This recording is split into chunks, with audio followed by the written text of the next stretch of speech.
Zakir Naik. My name is James Damani. First of all, I want to thank you for what you're doing here. I've really taken a lot away from here, I'm sure. My question is on your point number 3. Actually, I have 3 questions, if you could be so kind. But on point number 3, first of all, I felt that it was very evasive, your answer. But what I'm going to ask you is very simple.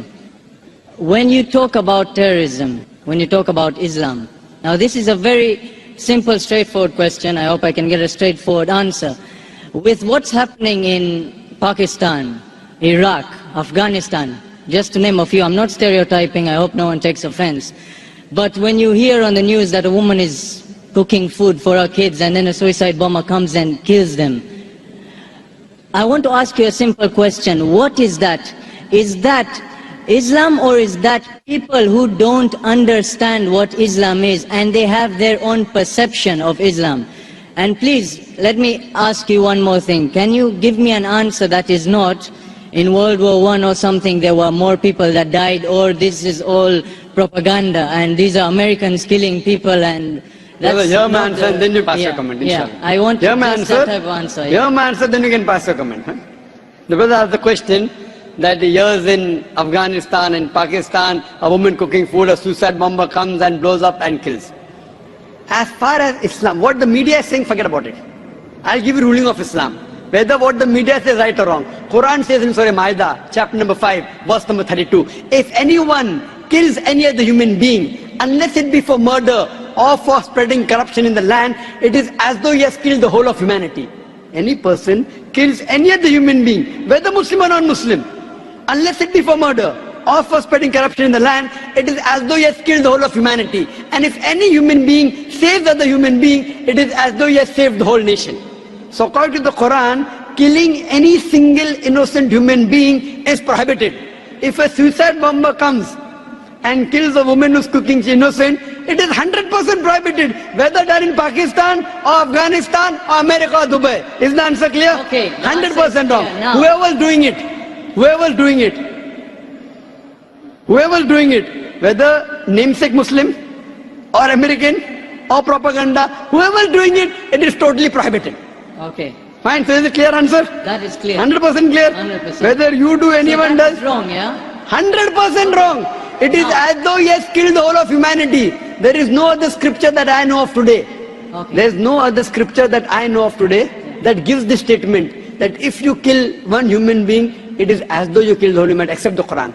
There is no other scripture that I know which says that if you save one human being, you have saved the whole of humanity. No other scripture. Perfect. Now can I ask you something? Yes, you are told most me this is wrong, yeah? 100% wrong. Fine. Now, why are you here? The way I look at it, all of these are innocent, loving people here. Why isn't this convention somewhere like Afghanistan and Pakistan trying to teach people that what they're doing is not Islam and is just some brainwashed chaos?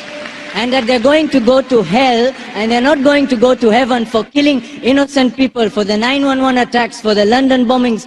Innocent people died. If I don't like you and I kill you, it's more justified than if I don't like somebody, if I don't like Jews and I go and kill innocent Americans with families. Why don't you go and educate these people and have a better cause rather than converting 4 or 5 people here? Save thousands of lives. Brother asked a very good question. He's telling me, why don't I go to Pakistan, to Afghanistan and spread this message and prevent this? Brother, I go every day, even now I'm going there. I'm on the satellite. We have Peace TV reaching 100 million people. This is how much? That's what I wanted to hear. This is 20,000-30,000 people. The audience here will be 20,000-30,000 people, not more than that. You see the recording. Why do the recording? So that I can go to Pakistan, I can go to Afghanistan, I can go to even America. And my lectures on jihad and terrorism, the maximum viewership, it has got more than 100 million people. And it is meant for the full world. I'm giving here, it is being recorded, being telecast. The thing is, I cannot force anyone the point of the sword accept my message. Can I force you? Am I forcing you? Am I forcing you to accept my message? No, you're not forcing. How can I force the people of Pakistan? How can I force the people of Afghanistan? At the same time, I also tell the innocent people being killed, I agree with you. What's the numbers? You said, 4 or 5 people converting here is better than telling that. My job is to deliver the message. فَذَكِّرْ إِنَّمَا أَنْتَ مُذَكِّرٌ. Mentioned in the Quran, Surah Ghashiyah, chapter 88, verse number 21-22. Our job is to deliver the message. We can't convert hearts. Allah told the Prophet, you are not the manager of affairs. It is Allah who gives the hidayah.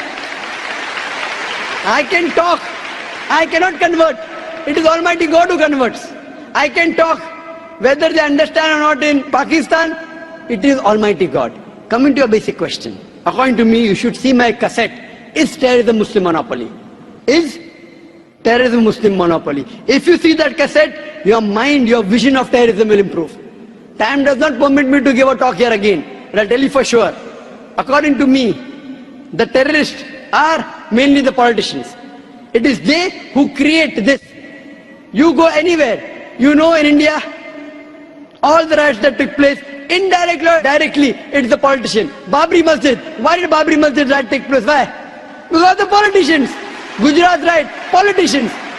What happened about 9/11? See my cassette. It was an inside job. According to 72 scientists of America, they say 9/11 cannot be done by 19 Arabs. It's impossible. It was inside job.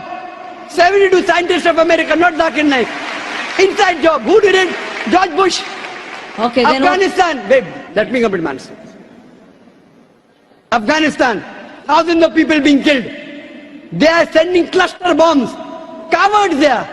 Thousands of people. You are talking about suicide bomb? That is haram. I am not condoning it, I am condemning it. But the bigger thing to be condemned is the Americans sending their fighters in Afghanistan, killing thousands of people. In Iraq, killing thousands of people. Saddam Hussein. I am not a fan of Saddam Hussein. He has done mistakes. The people of Iraq, they were fed up of Saddam Hussein. But after America came there, they are more fed up of the American than Saddam Hussein. That does not justify, just because Saddam Hussein was bad, that does not justify America to come and take over Iraq. Why are they doing it? For the money, for the oil. What is the main interest? It's the oil. Who created Taliban? When Russia came, the Americans supported the Afghans, created Taliban. Now they want to take over, they're fighting back. Who is the creation? Americans. The biggest terrorist according to me in this history, George Bush. Now he's no longer there. George Bush, number one. I'm with you on that. Sorry? I'm with you on that. You're with me on that. So I'm also going to America. I'm even going to America live and on satellite, giving the message to Americans. I was the first person that I know of in the public after 9/11. In Australia, I said, I'm a fundamentalist and I consider George Bush to be the biggest terrorist. It came at headlines. In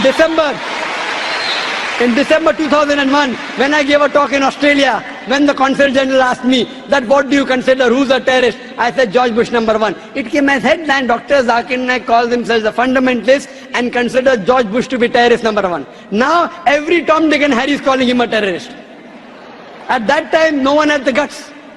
What we realized, we are speaking the truth. Now whether George Bush, many people say, when I gave a talk in London on terrorism, very good talk, people enjoyed. A youngster comes and says, death to George Bush, death to George Bush.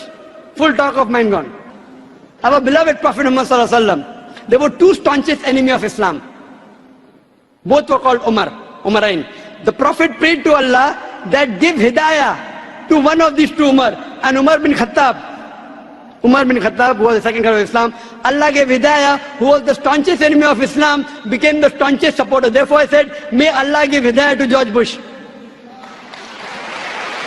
I can speak. I cannot give hidayah. I can tell him what he's doing is wrong. I don't want to kill him. I want him to accept Islam. Killing is useless. What's the use of killing? Accepting is better. So that's the reason we are giving the message. Those whose hearts are opening, they're accepting. Inshallah, God will open your heart also one day. When God opens your heart one day, I cannot do it. I can give the message, I can't force you. Unless God gives you, unless you strive. If you strive, God will help you. If you don't strive, your heart will not be opened. Some people ask question only for questioning. Arey question puchne ka hai. But the true gentleman, Marat ka bachcha wo hai. When he gets the answer, he accepts it. People just ask for questioning. Question puchne ke liye. You spoke very loudly. I am asking you, I gave a speech. I said so many things. Do you agree with it or not? Yes, I agree with it. Are you a Hindu? I'm actually your favorite. I'm an atheist.